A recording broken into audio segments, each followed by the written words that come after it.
excellent vendredi et bon week-end à toutes et à tous. Merci pour cette semaine passée ensemble et merci infiniment de votre fidélité à cette émission.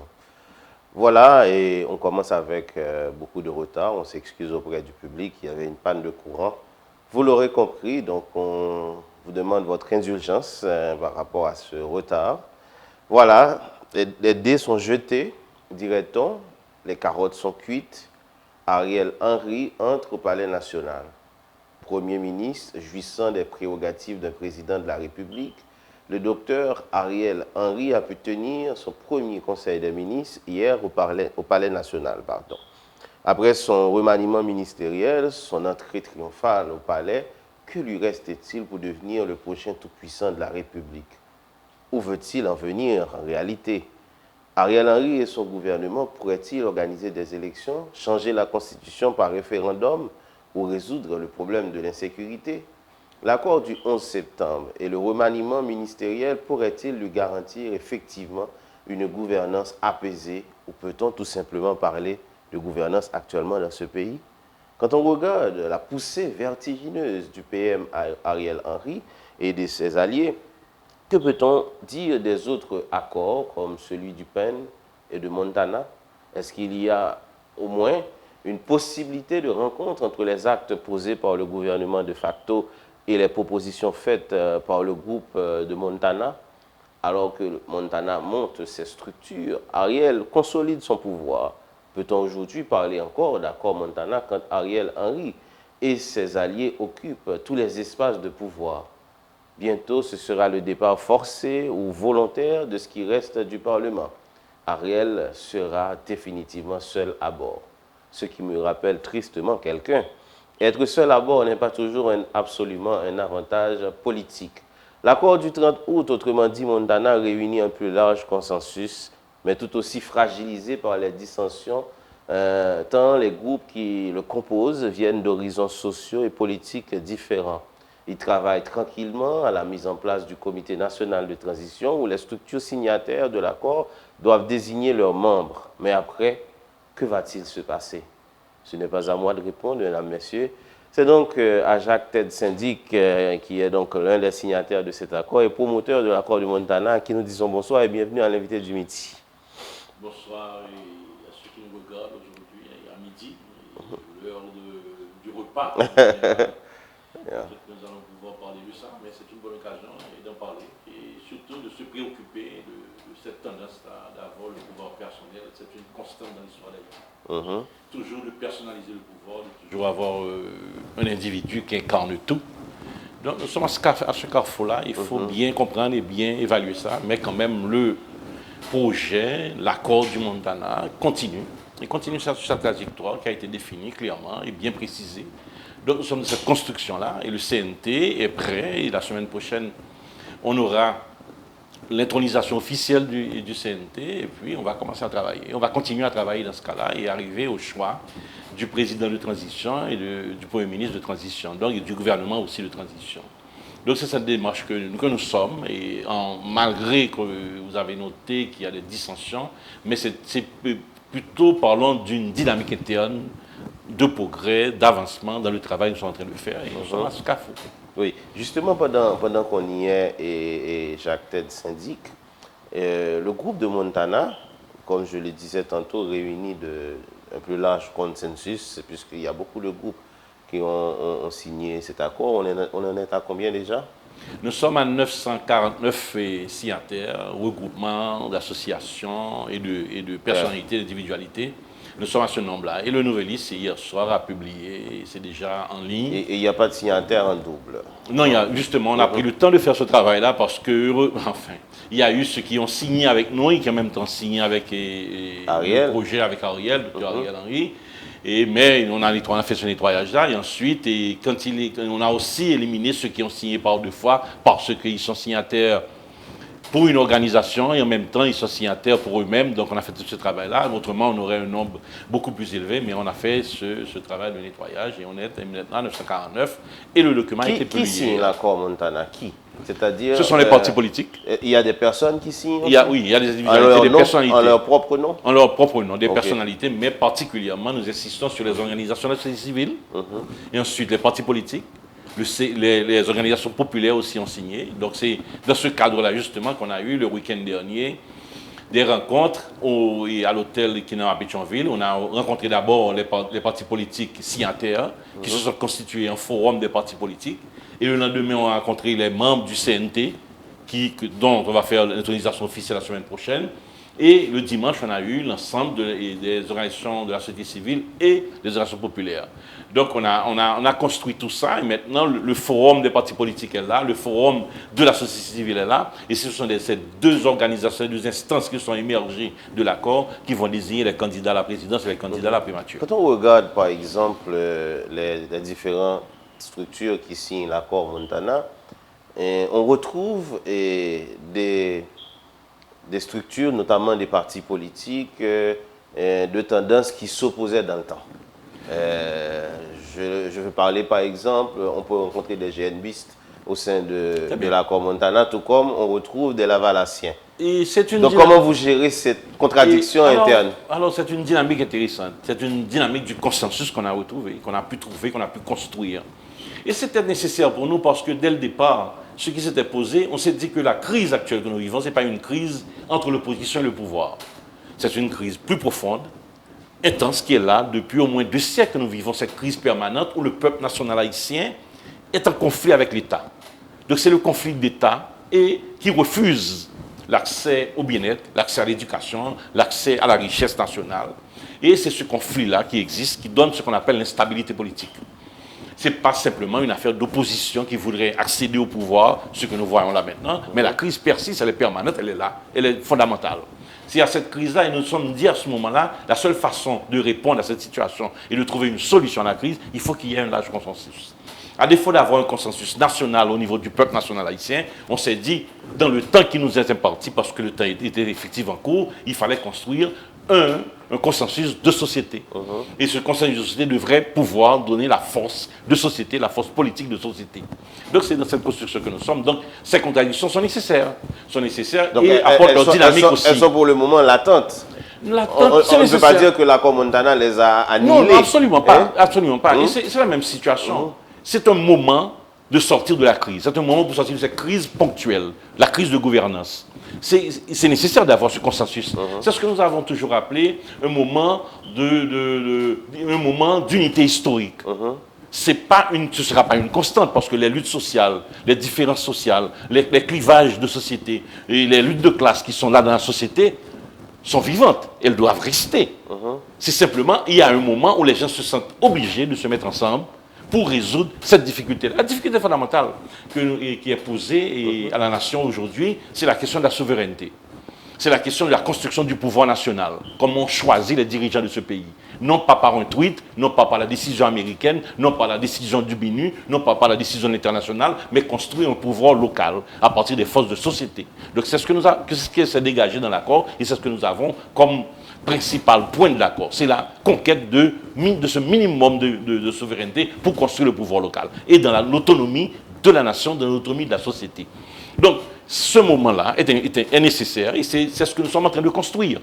Récupérer le pouvoir d'État, construire le pouvoir d'État et définir les modalités de la gouvernance, j'allais dire moderne, mais la gouvernance contemporaine par rapport à la crise que nous avons. Ok. Donc, mais le problème, c'est que vous avancez de votre côté et de l'autre côté, il y a quelque chose qui se fait, on a l'impression de se dire, est-ce que vous ne souffrez pas de manque de réalisme? Est-ce que vous n'êtes pas à côté du réel politique? Parce qu'entre-temps, et que vous travaillez de votre côté, Ariel Henry, PM, président et ministre de la Culture en même temps, est en train d'installer son pouvoir, et pas seul. Il a quand même peut-être pas beaucoup d'alliés que vous l'avez au niveau de l'accord Montana, mais il a quand même ses alliés, et pas des moindres, parmi les plus farouches opposants de l'ancien régime. Oui, c'est un conflit permanent dans la vie politique haïtienne. À chaque fois, à l'intérieur du pays, où les Haïtiens se cherchent et trouvent une voie de sortie, il y a toujours ce barrage face à l'émergence d'une force nationale.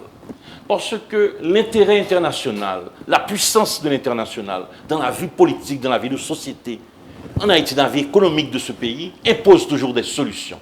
Des solutions sur la base de ce qu'ils ont toujours appelé la stabilité. Ouais.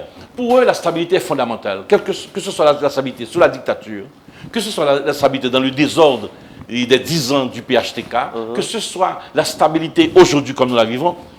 Ce qu'ils cherchent. Ils veulent avoir un président à qui parler, un gouvernement et tout ça. Et maintenant, on verra. Mais la vie du peuple haïtien ne concerne pas. Et ceux qui dirigent maintenant... vous organisez des élections tous les 5 ans. Il faut faire ça rapidement. Il faut nous donner des dirigeants pour qu'on puisse parler. Il nous faut des interlocuteurs. Mais la question de l'existence du peuple haïtien, de son bien-être, de sa manière de vivre, de ses revendications fondamentales, sont toujours renvoyées dans le temps. Mais entre-temps, le peuple haïtien s'est arrangé pour construire une vie, s'est arrangé pour construire son avenir en dehors de l'État. Il n'y a qu'à voir. Il y a une expression de cette lutte, de cette manière de trouver une autre chose que ce qu'impose l'État, c'est la fuite vers l'extérieur. La question des boat people, ensuite la question de ceux qui se sont retrouvés sous le pont au Texas. C'est ça justement. Le peuple haïtien est obligé de fuir son espace géographique pour trouver la vie. Alors que cette lutte-là, il faut la construire de l'intérieur. Il faut faire quelque chose de nouveau. Et c'est ce que le projet, j'allais dire, c'est pas simplement un projet, ce construit que nous avons aujourd'hui et qui avance malgré cette apparente opposition de pouvoir en place et ce que nous sommes en train de construire. Je dis une apparente et opposition parce que nous avons compris que ce pouvoir est un pouvoir de transitoire, dans le sens intérimaire entre ce qui était avant et cette transition qu'on aura. On n'a pas encore un gouvernement de transition, effectivement. Parce que j'ai entendu ce matin... C'est comme si Jovenel Moïse était encore président. Absolument, c'est une continuité. J'ai entendu la dernière fois le discours de ministre qui sortait et celui qui rentrait. C'est comme s'il passait le baillet. C'est pour continuer la même course, atteindre les mêmes objectifs. Et j'ai entendu encore ce matin avec beaucoup de tristesse, mais avec beaucoup d'amertume pour mon pays, j'ai entendu un ministre de la Défense parler des armes qui ont été importées pour l'armée, et quand les armes sont arrivées en Haïti, il ne sait pas où on les a placées, les a reçues. Le ministre de l'Intérieur d'un pays, responsable de la sécurité des gens, responsable de l'armée, responsable de l'intelligence, mais il ne sait pas où ça se trouvait. Il a même demandé aux journalistes d'aller regarder. Territoire. Donc les gens sont en train de jouer avec la vie de 14 millions de personnes. Et c'est ça notre préoccupation. Il faut que ça s'arrête. Il faut qu'on fasse quelque chose d'autre. Et ce autre-là se trouve dans l'accord de Montana et que nous continuons. Parce qu'une fois qu'on aura construit le CNT, qu'on aura installé le CNT, on va aller demander au secteur de désigner les candidats au poste de président et au poste de Premier ministre, et aussi désigner le gouvernement, monter ce gouvernement. Mais pendant ce temps, de manière concomitante, nous aurons à entamer les négociations politiques avec quel que soit le pouvoir politique en place. Quel que soit le pouvoir de fait en place, nous aurons à négocier la question de l'émergence de ce nouveau gouvernement. Vous avez déjà rencontré Ariel, non? Par deux fois. La première fois, et notre proposition a été celle qui est contenue dans l'accord, il y a moyen pour vous, M. Ariel Henry, d'intégrer l'accord de Montana. Si les forces politiques qui vous soutiennent sont des forces politiques importantes, décisives dans la vie de la nation, ces forces-là pourront simplement vous recommander, vous introduire dans l'accord, et peut-être qu'on aura des élections et vous serez toujours Premier ministre, ou éventuellement si vous voulez être président. L'accord de Montana ne ferme la porte sur personne. Donc il y avait cette possibilité. C'est notre première proposition. La deuxième rencontre, et on a eu la deuxième rencontre, mais sur des histoires personnelles. Comment il est arrivé là, comment il a réussi, comment il est un grand médecin, tout ça, on a bien compris. Mais à la fin, nous avons écrit une lettre formelle à M. Ariel pour lui dire, de nous dire quels sont les critères d'une possible négociation politique. Qu'est-ce qu'il cherche? Qu'est-ce qu'il veut? Qu'est-ce qu'il compte faire dans le sens du bien-être du pays, dans le sens du bien-être de la nation, certainement. On attend encore. On n'a jamais eu de réponse. Et bon, il a fait ses avancées. Donc il ne vous a jamais invité à rejoindre son accord? Non, alors je crois qu'il y avait une réponse avant, ou bien une lettre à laquelle nous avons répondu. Et dans cette lettre, il avait précisé, enfin de manière sournoise, qu'il y aurait une possibilité que Montana pourrait déléguer des personnes de ce gouvernement. Mais ils n'ont pas compris que Montana, ce n'est pas un parti politique. C'est autre chose. c'est une manière qui est définie d'accéder au pouvoir. C'est un accord défini entre la société civile qui se dit aujourd'hui et les parties prenantes des solutions politiques en Haïti et les partis politiques. Donc c'est cet accord-là. Cet accord-là ne peut pas désigner un accord, ne peut pas désigner un membre ou deux membres. Par contre, de ce qu'il appelle l'accord du 11 septembre, qui est une coalition de pouvoir, de construction de pouvoir. Le pouvoir était déjà établi, déjà construit par le blanc, donc il fallait y adhérer. Donc c'est autre chose, on ne peut pas adhérer à un pouvoir. Ce n'est pas la vocation de l'accord de Montana, ce n'est pas le principe. La règle, c'est construire quelque chose de nouveau. Nous ne sommes pas dans la tradition de dictature, la tradition du pouvoir personnel, parce que dans l'accord, il est prévu une instance de contrôle du gouvernement et des actes du président de transition. Donc, ce n'est pas la même chose. Ce n'est pas la première fois aussi que l'on a ça. On a déjà eu le Conseil d'État. Très bien. Mais avec des limitations. Le Conseil des sages. Avec des limitations. Mais on a vu ce que ça a donné. Non, dans ce cas-là, avec des limitations. Dans le cadre de l'accord de Montana, cette instance de contrôle a l'autorité de pouvoir décider de l'avenir de ces dirigeants-là. Ah bon? On peut les renvoyer.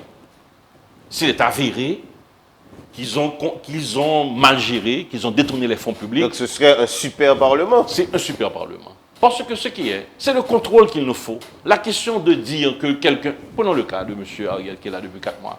Mais qui demande à M. Ariel comment il a dépensé l'argent de l'État? Quel contrôle qu'il y a? Il n'y a rien absolument. Il est maître de tout. Et maintenant, et vous avez bien dit dans l'introduction, maintenant il s'est approprié en même temps le pouvoir du président de la République. Mais, alors, là, mais ce qui est intéressant dans tout cela, tout ce qu'on en parle là, on est tous et toutes à côté, même en dehors de la Constitution. Et est-ce qu'il y a un moment où vous prévoyez de revenir à l'ordre constitutionnel? C'est ça justement l'accord de Montana. Dans l'article 6, il est bien dit, il est clairement dit dans l'article 6. Puisqu'il n'y a rien de prévu dans la Constitution pour avoir un gouvernement de transition, la transition n'est pas prévue de cette manière dans la Constitution. Il n'y a rien dans la Constitution qui prévoit ça. On dit que pour résoudre le problème de la transition, ce sera l'accord. Mais une fois l'accord établi le gouvernement de son fonctionnement, on retourne à l'ordre constitutionnel de 1987. Sauf dans les articles qui ne correspondent pas à la gestion de la transition. Mais la justice, comment elle va fonctionner sans la Constitution de 1987? Non, mais donc, écoutez, si on retourne à la Constitution de 1987, la Constitution avec les est claire sur la transition. La transition sera assurée par un juge à la Cour de cassation. Et non, il y a autre chose. La Constitution de 1987 amendée. Il faut faire attention à la Constitution de 1987 amendée. Il n'y a pas de juge de cassation. C'est à la Constitution amendée que vous retourniez. Parce que dans ce cas-là, quand on retourne à ça, tous les articles et tout ce qui concerne la gestion de la transition par le président, les actes qu'il aura à poser. Mais je vais vous dire, par exemple, en désignant la candidature de quelle que soit la personne qui sera désignée, correspond, son profil et les obligations correspondent aux obligations qui sont dans la Constitution. On ne va pas au-delà de ça. Donc, mais le fonctionnement de la société, de l'État, une fois le gouvernement de transition installé, sera basé sur les références constitutionnelles. Parce que, jusqu'à maintenant, nous sommes dans la Constitution de 1987, malgré ses incapacités à résoudre cette difficulté-là. Et ces difficultés de la gestion de la transition ont été créées pendant les 10 ans. Et jusqu'à M. Jovenel, parce qu'aucune institution n'est restée vivante après le passage de l'ouragan Jovenel dans les institutions du pays. Donc c'est ça la difficulté. Mais s'ils avaient respecté les échéances constitutionnelles, les élections à temps, les institutions fonctionnaient normalement, on n'aurait pas de problème pour résoudre les questions de la transition. Oui, mais on pourrait y aller dans les institutions et former un gouvernement de transition. Automatiquement, l'article 49 aurait pu prévaloir dans ce cas-là. L'accord Montana prévoit la nomination d'un exécutif à 2 têtes, bicéphale, la construction d'un conseil d'État, en fait, à sa manière, pour contrôler le pouvoir, et qui va fonctionner à la manière d'un super parlement, comme on vient de le dire. Mais il me semble que l'accord Montana est totalement muet sur ce qui est du pouvoir judiciaire. Non, justement, il faut respecter le pouvoir judiciaire. Il a dit dans l'accord de Montana que le CSPJ, ceux qui sont responsables de ce secteur-là, de ce système, de cette partie du pouvoir d'État, auront à définir, en accord avec le gouvernement, les modalités permettant au système judiciaire de fonctionner. Parce qu'on ne peut pas définir pour l'avenir les modifications nécessaires. On ne peut pas, par exemple, nommer des juges de la Cour de cassation pour 9 ans, pas de la transition.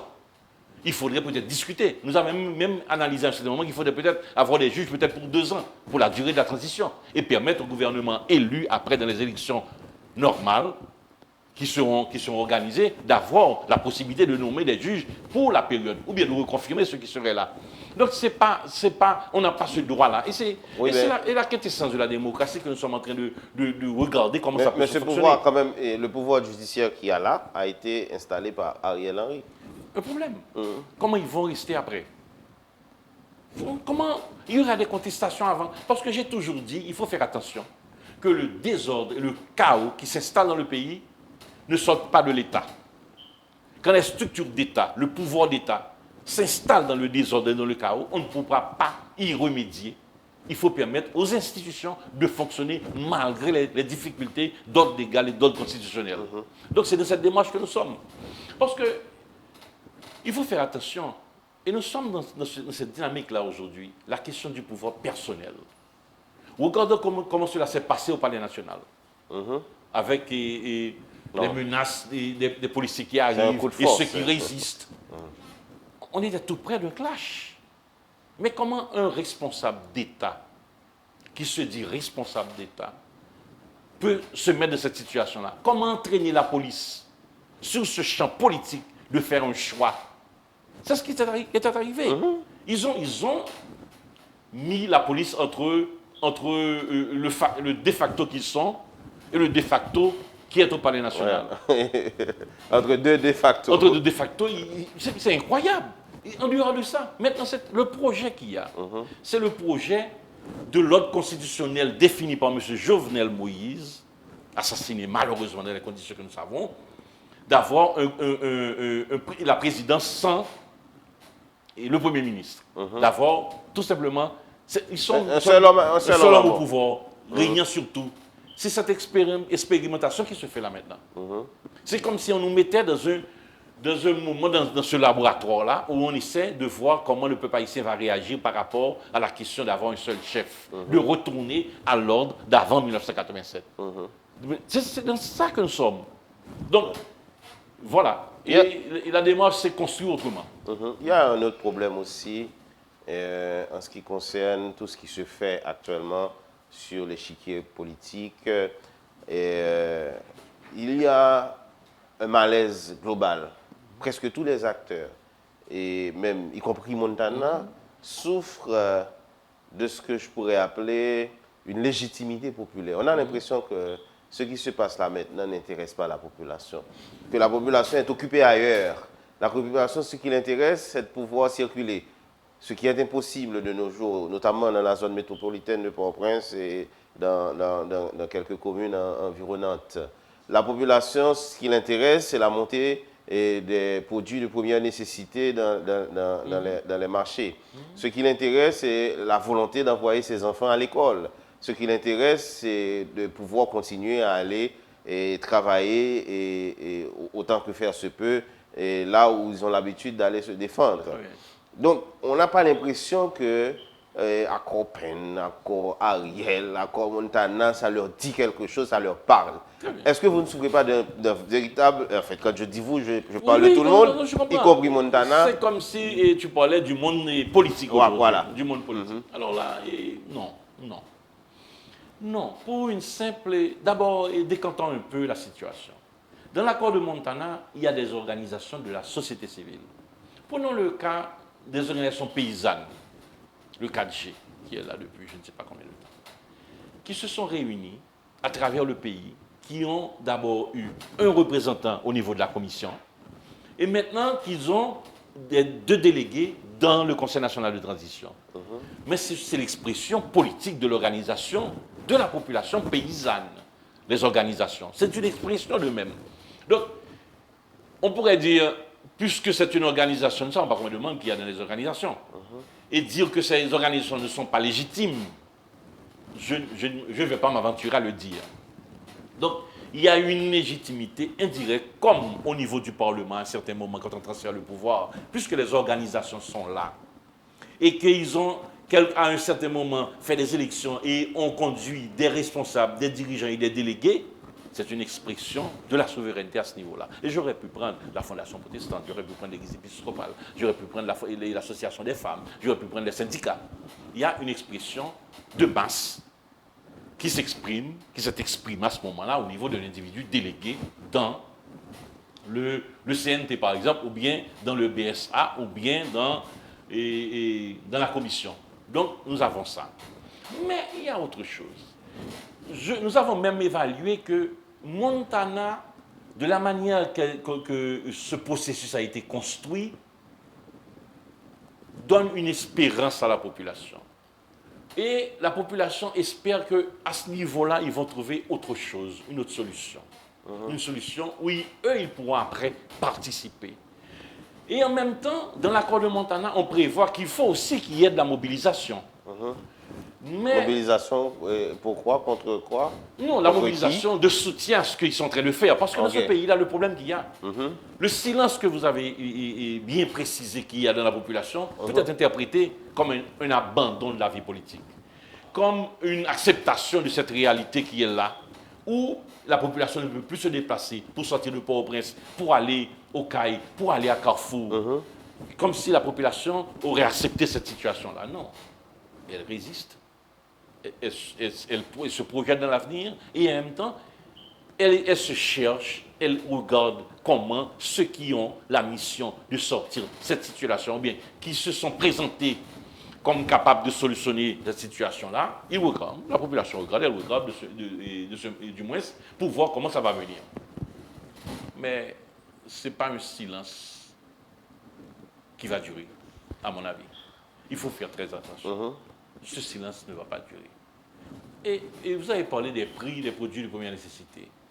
Il y a un débat là maintenant qu'on est en train d'animer. On anime un débat sur la question de la hausse des prix de carburant.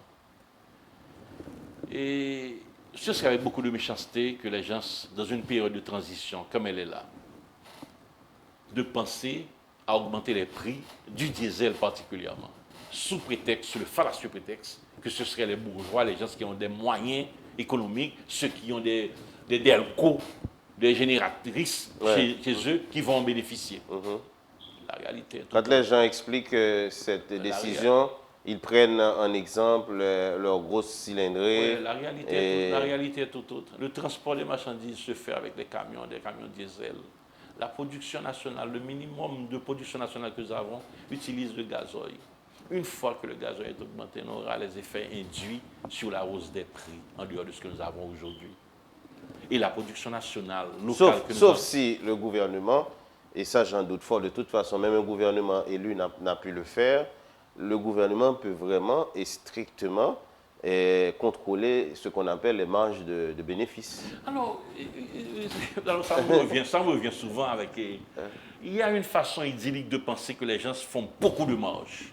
Mais je rappelle toujours que tout près de nous, les États-Unis d'Amérique sont à 1h30 d'Haïti. Vous achetez une marchandise aujourd'hui, mercredi, vendredi, cette marchandise quitte Miami et lundi, la marchandise est en Haïti par bateau. Une fois que le prix serait tellement élevé et non pas compétitif à ceux qui existent à Miami, immédiatement, les autres acteurs économiques vont importer le produit. Donc la question d'une marge astronomique de profit, il faut faire attention. Il faut bien analyser, bien comprendre. Parce que une fois qu'on aura décidé de cela, on ne peut pas prédire l'avenir de quelque gouvernement que ce soit sur la question de la hausse des prix. Parce que nous sommes déjà à 19% de taux d'inflation. Imaginez que demain, on met $2 américains sur les 40 millions de carburant utilisés par mois, 60 millions de gallons de carburant utilisés, ça fait 120 millions, ça fait 80 millions de dollars. Et vous passez les 80 millions de dollars à la population. La population doit casquer pour ça immédiatement, parce que ce sera dans le mois. Oui, mais je suis d'accord avec vous que peut-être que les marges ne sont pas aussi énormes qu'on le pense, mais faudrait-il bien que l'État contrôle cela. Oui. Mais on aimerait savoir, parce que de toute façon, moi je suis un consommateur, je vais dans les supermarchés, je vais au marché de vente au détail, je vois les différences de prix qui me paraissent bizarres. Donc, il faut que cela soit contrôlé par un gouvernement. Donc, parce que là, pour protéger le consommateur. Tu parles des différents marchés. Tu parles des différents marchés. Le marché public, le marché des supermarchés, le marché des boutiques. Il y a des marches additionnelles, effectivement. Mais on oublie toujours de dire que le prix en Haïti est un prix d'abord influencé par l'État. Parce que les 20, 30, 40, 50, 60% de taxes à l'importation qui sont appliquées au prix, parce qu'on oublie ça, que l'État ne vit que de ça, que des taxes douanières. L'État ne vit que de ça.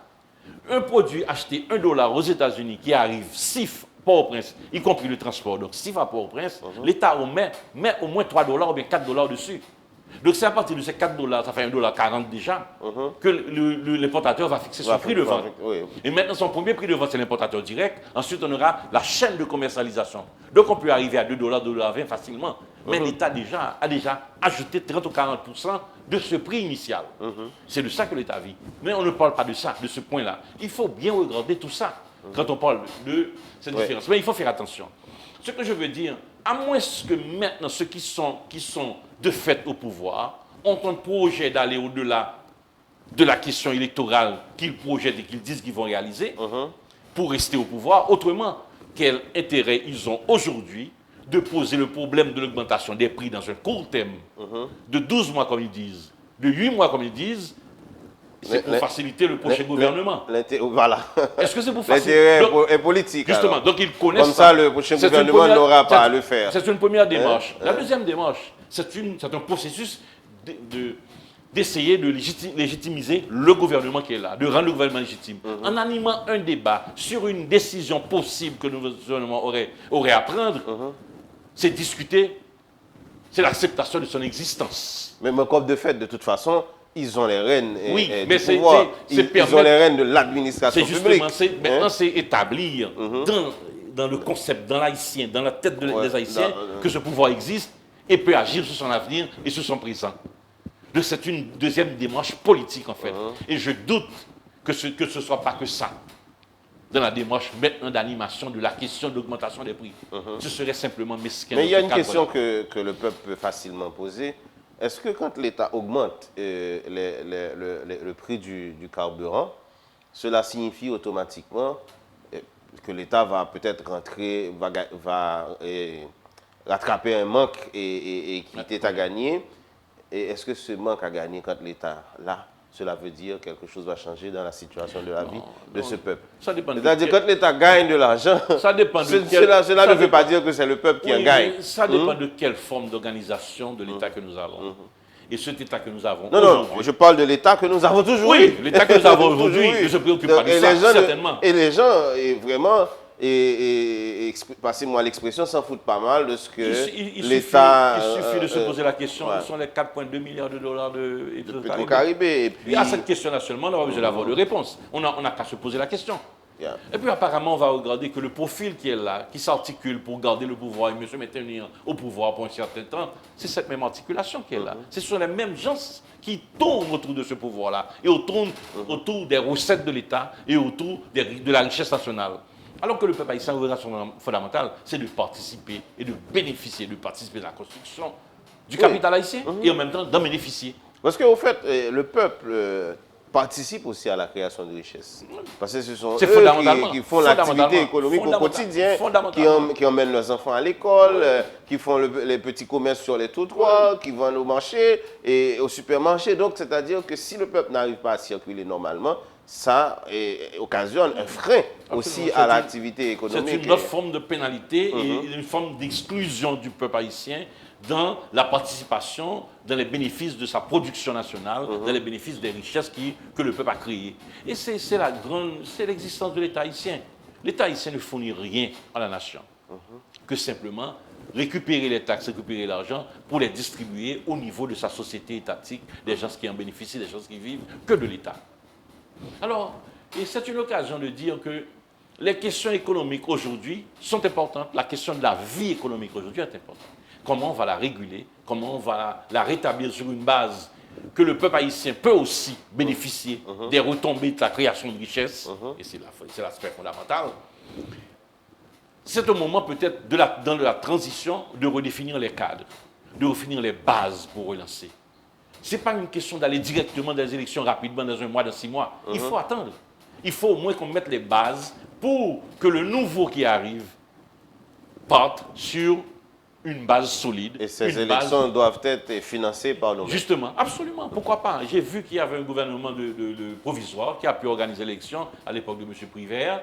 Il a pu organiser l'élection avec les fonds locaux qui étaient disponibles en Haïti, sans assistance étrangère. Donc, qu'est-ce qui nous empêchait de le faire? Avec une forte participation populaire cette fois-ci. Non pas les 500 000 votes pour un président, mais avoir une participation large. On a eu l'expérience en 1990. Tu es jeune, peut-être que tu sais pas, tu te rappelles pas de ça. Mais il y a eu les élections de 1990 où il y a eu une forte participation, où le peuple haïtien a fait son choix à ce moment-là. Je ne discute pas de ce qui est arrivé après, de la manière qu'ils ont géré cette victoire électorale, mais cette décision. Erta Pascal Trouillot. Oui, à l'époque de justement. Et cette construction-là, Jean-Bertrand Aristide absolument. au pouvoir. Cette construction-là nous a montré, et c'est une preuve de la capacité du peuple national haïtien de récupérer ce minimum de souveraineté, ne serait-ce qu'en l'expression politique d'un moment précis de difficulté comme nous la vivons aujourd'hui. Ok. Accord Montana, prochaine étape? Prochaine étape, et une fois installé le CNT la semaine prochaine, nous allons adresser des lettres et de demandes de candidature au secteur, parce que ce sont les secteurs qui doivent désigner les candidats. Et les candidats viendront, ils seront 4. 4 pour le regroupement des sociétés civiles et des associations populaires, et 4 des partis politiques. Et le CNT, le Conseil national de transition, fera les élections. Mais toutefois, ces candidatures seront soumises au BSA, et le BSA fera le vetting de tout ça. Ces candidats feront campagne auprès de qui? Et parce que dès qu'il y a ils s'exprimeront publiquement. Parce qu'il faut qu'on ait au moins l'opinion aussi. Il faut qu'on sache comment la population reçoit ce que nous sommes en train de faire. Il y aura une expression de cela. Et je crois qu'ils feront aussi une campagne électorale, je pense, au niveau des organisations qui ont désigné des membres dans le CNT.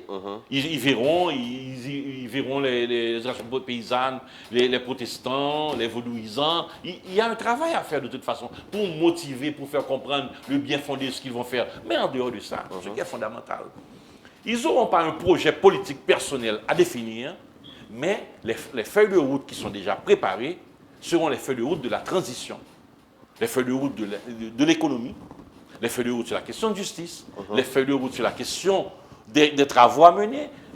Et le point important, dans les 30 jours après l'installation du gouvernement, il y aura le bureau de la conférence nationale. Pour nous, c'est fondamental. La question de la conférence nationale au niveau des communes, c'est 129 jusqu'à 140 communes qui existent dans ce pays-là, nous aurons la conférence nationale à ce niveau-là. Et c'est à ce moment-là qu'on décidera de l'avenir de la Constitution. Il revient au peuple haïtien de décider de l'avenir de sa Constitution et comment elle sera modifiée ou bien comment elle sera renouvelée. Donc vous allez consulter le peuple? C'est pas nous allons consulter, le peuple se consulte, le peuple prend en main sa question politique. Sa question politique.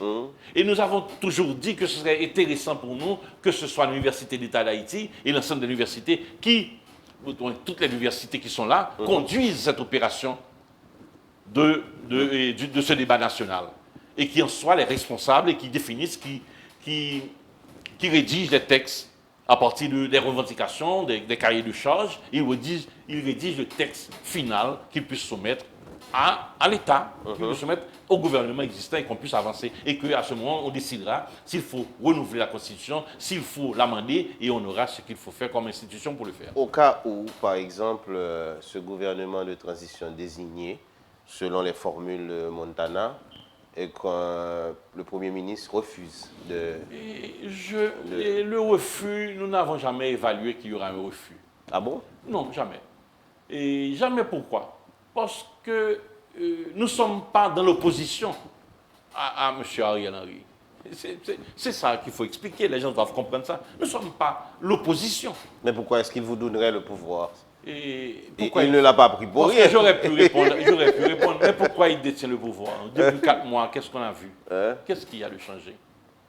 Mais j'ai l'impression que, moi, à sa place, j'aurais déjà abandonné, parce que je n'aurais pas pu démontrer, parce que ce ne serait pas le cas dans ce que je dis ça, jusqu'à présent, il n'a pas pu démontrer aucune capacité de modifier le réel haïtien. Cependant, il a démontré d'autres capacités, comme de récupérer le pouvoir, de centraliser le pouvoir, de faire du pouvoir un pouvoir personnel. C'est toujours la constante, comme j'ai dit. Historiquement, c'est toujours comme ça. Ceux qui arrivent au pouvoir, ils veulent garder le pouvoir personnellement.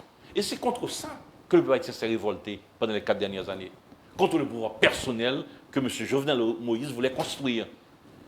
Il semblerait que maintenant on revient à reculons, à petits pas, et qu'on infiltre dans la population cette même tendance à avoir le pouvoir personnel. Et malheureusement, des gens qui se réclamaient d'une certaine démocratie, d'une certaine liberté, se retrouvent dans une manière comme des spectateurs, dans un pouvoir qu'ils pensent appartenir, ou bien qu'ils pensent pouvoir diriger, qu'ils peuvent pouvoir orienter.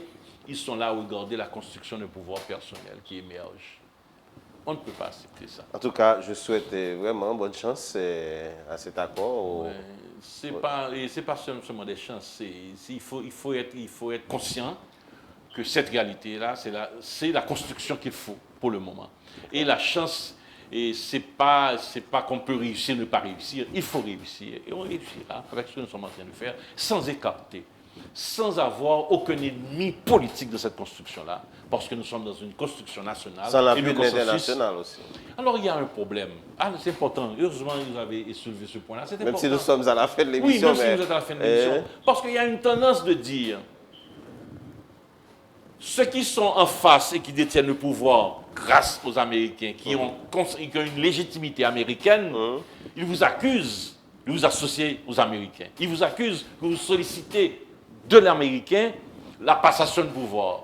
Mais aujourd'hui, qui est le chef du pouvoir établi en Haïti?